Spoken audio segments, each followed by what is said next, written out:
الوطن.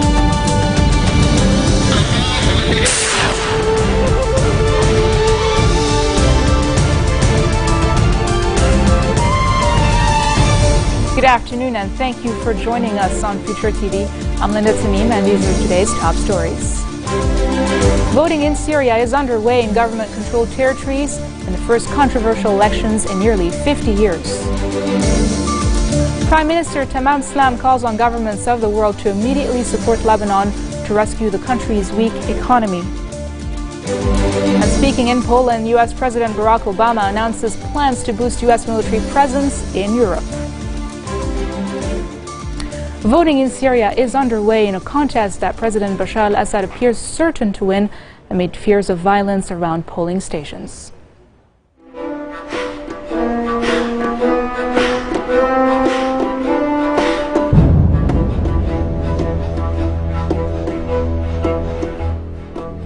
Hundreds of Syrian nationals in Lebanon have waited to cross into their country despite a Lebanese government threat to revoke the status of registered refugees if they return home. The Masna border crossing appeared to run smoothly as members of Lebanon's general security checked passports and organized entry and return, issuing special 48-hour transit permits. By early afternoon, officials estimated that 6,600 Syrian voters had crossed into Syria. Today's controversial vote is Syria's first election in nearly 50 years, with President Bashar al-Assad and his father Hafez renewing their mandates in successive referendums. Assad himself voted in Damascus in an election expected to give him a sweeping win over two little-known challengers. Syrian television aired footage of Assad and his British-born wife Asma as they prepared to cast their votes. Voting is only taking place in government-controlled territories, meaning those displaced by fighting or living in rebel-held areas will not be able to take part. The opposition has dismissed the vote as a farce that will prolong the conflict as it excludes regime opponents from running.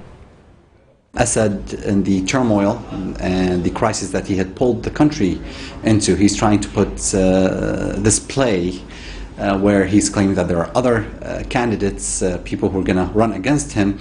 But everybody knows, Bashar al-Assad knows, every Syrian knows, almost everybody in the world knows that this is all a sham, not real. And these elections, Bashar al-Assad is talking to Western public opinion. We have to remember that for Western public opinion, they are used to the image of voting, they are used to the image of ballot boxes. There is something that's related in their mind about democracy, and he's trying to tell them that this is real elections, although everybody knows that it's not real. Perhaps it would have been an interesting question. What if Hajar or Nouri, those other candidates, would have won the elections today? Something not even imaginable. What would happen? Well, Assad still controls the army, still controls intelligence services, still controls to some extent the foreign militias. So even if one of those two other candidates wins, they have no way to run anything in the country. Assad has been very clear. He will control this country, he will kill anybody who's in opposition to him, and he will do whatever it takes to remain in power. And now for news in Lebanon, Prime Minister Tamam Slam has called on governments of the world to immediately support the country in order to rescue its weak economy. Salam, who chaired a donor meeting in Beirut's Grand Sarai, said he would seize the opportunity of a visit by World Bank Group President Jim Yong Kim to appeal to friendly governments to provide aid.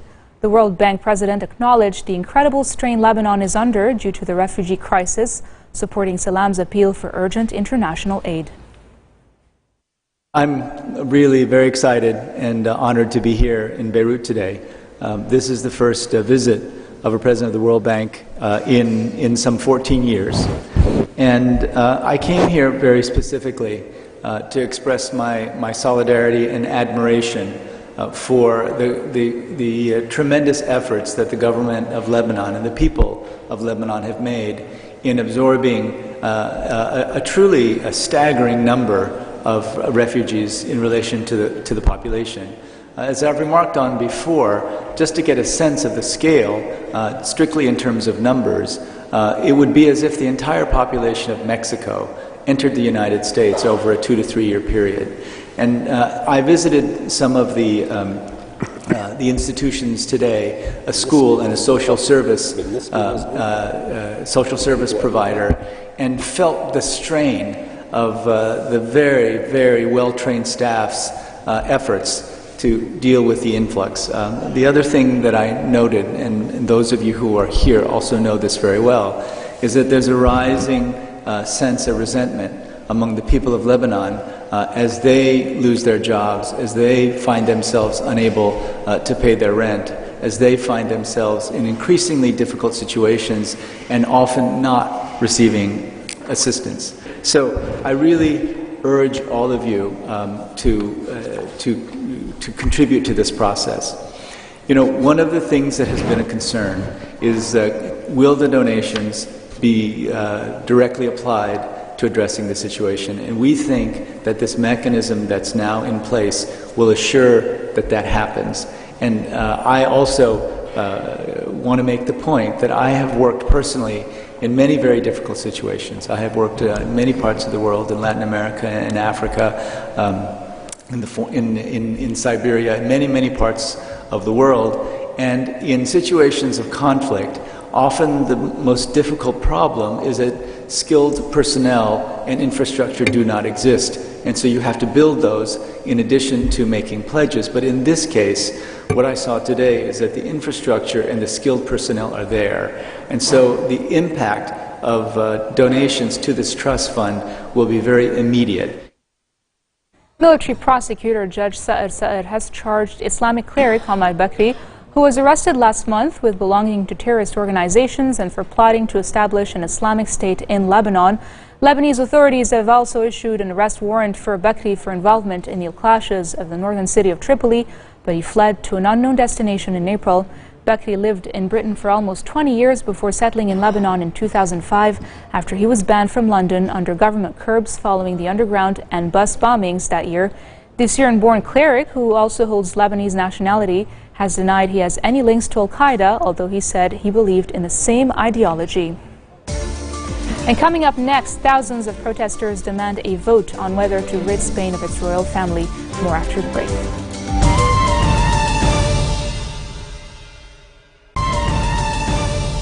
Welcome back. Libya's new government, headed by Ahmed Mitig, has announced it has taken office despite the refusal of Abdullah Al-Thani's cabinet to leave power. Mitig said he had convened his ministers for the first time since his disputed election in May amid an ongoing power struggle in Tripoli. He is Libya's fifth prime minister since dictator Muammar Gaddafi was toppled and killed in the 2011 uprising.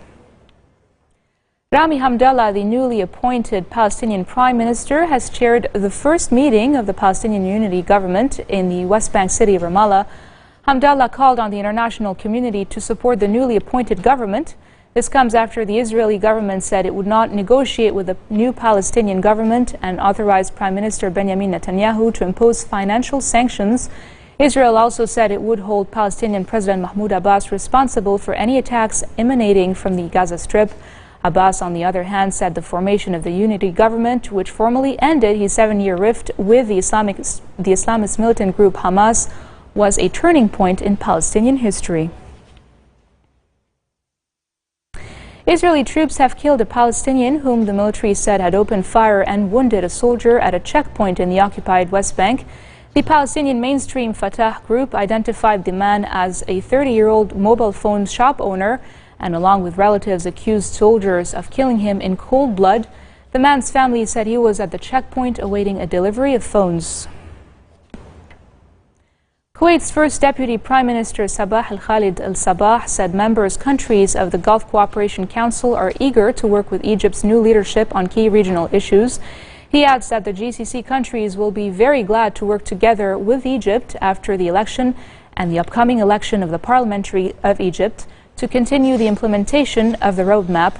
At the GCC meeting, ministers said they expect to hold multi-party talks with Iran in the near future to try and diffuse tensions over regional issues like the situations in Syria and Bahrain, as well as Iran's nuclear program. And now for news around the world in brief, at least 4 people have been killed as heavy dust storm hit Iran's capital, Tehran, blacking out the sun in a swirling cloud. At least 30 others were injured. State television says the storm struck Tehran with winds of up to 110 kilometers per hour. The storm broke trees and plunged the capital into total darkness for several minutes. Riot police were on standby as tens of thousands took to the streets in Madrid, Barcelona, and other cities across Spain to demand a vote on whether to rid Spain of its royal family. The protests came after Spain's King Juan Carlos, who led the country's transition from dictatorship to democracy, announced he will abdicate in favor of his son Felipe, making way for a new generation. Russia has put forward a draft resolution at the United Nations calling on the Security Council to react to the escalation of the situation in southeastern Ukraine. Russia, which is the rotating Security Council president for this month, has called an emergency meeting of the 15-nation UN body to introduce the draft resolution on the Ukraine situation, urging an immediate halt to deadly clashes in the area.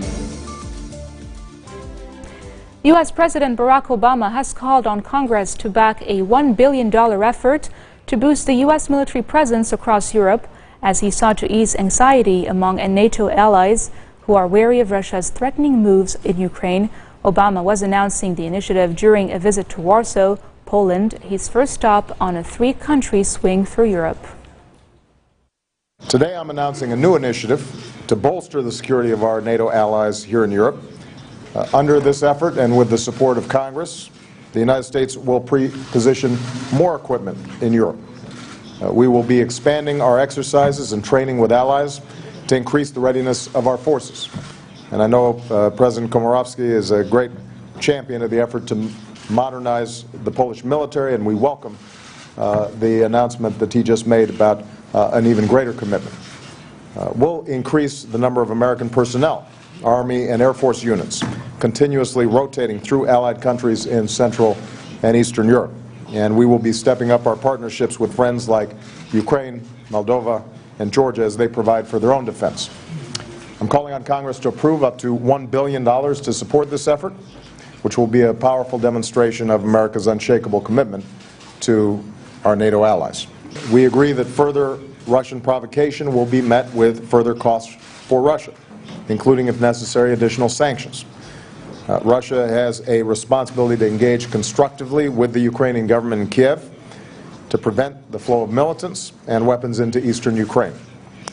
Russia also needs to be using its influence with armed separatists to convince them to stop attacking Ukrainian security forces, leave buildings that they've seized, lay down their arms, and enter into the political process.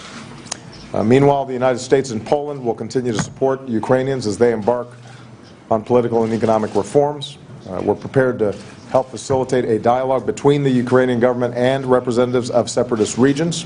And I look forward to discussing all this with President-elect Poroshenko tomorrow. This marks the end of our bulletin for today. Now for a reminder of our top stories. Voting in Syria is underway in government-controlled territories in the first controversial elections in nearly 50 years. Prime Minister Tamam Slam calls on governments of the world to immediately support Lebanon to rescue the country's weak economy. Speaking in Poland, U.S. President Barack Obama announces plans to boost U.S. military presence in Europe.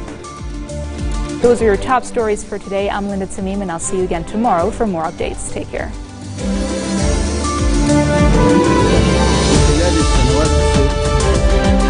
المقاومة في لبنان تحمي الدولة وتحمي الشعب.